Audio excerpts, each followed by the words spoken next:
Bistado sa isang residential unit sa Makati ang operasyon ng 17 dayuhang sangkot umano sa pang-i-scam. Sabi ng NBI, galing sila sa mas malalaking pogo. Nakatutok si John Consulta.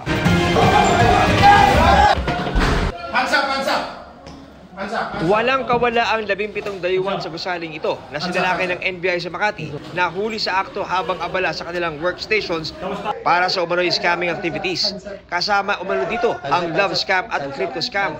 Kung nakakuha sila ng pool ng informations, magkakantak sila ngayon ng background investigations kung sino yung target nila. At at the same time, pag nakita nila yung pattern, yung character, yung hobby, yung daily activities, at the same time kung ano yung longings ng kanilang victims, i-engage ngayon nila through social engineering.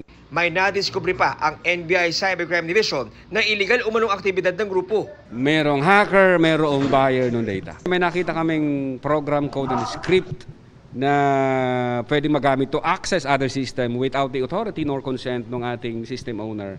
We assume na meron silang activity in terms of hacking.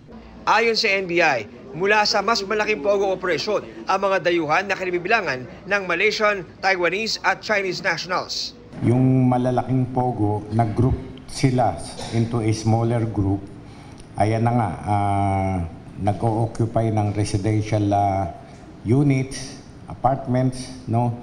Para hindi mahalata na pogo na yun pa rin to continue with their scamming activities. Kung tinanong namin kung nasaan yung passport nila, nasa BI daw for process of downgrading.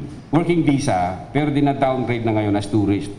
Pinoproseso na ng NBI ang pag-i-examine sa computers ng mga dayuhan para makuha ang detalye ng kanilang mga naging biktima habang na-inquest na ang mga inaresto sa reklamong online fraud at paglabag sa Cybercrime Prevention Act.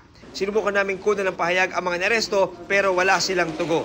Para sa GMA Integrated News, John Consulta, Nakatutok, 24 Oras.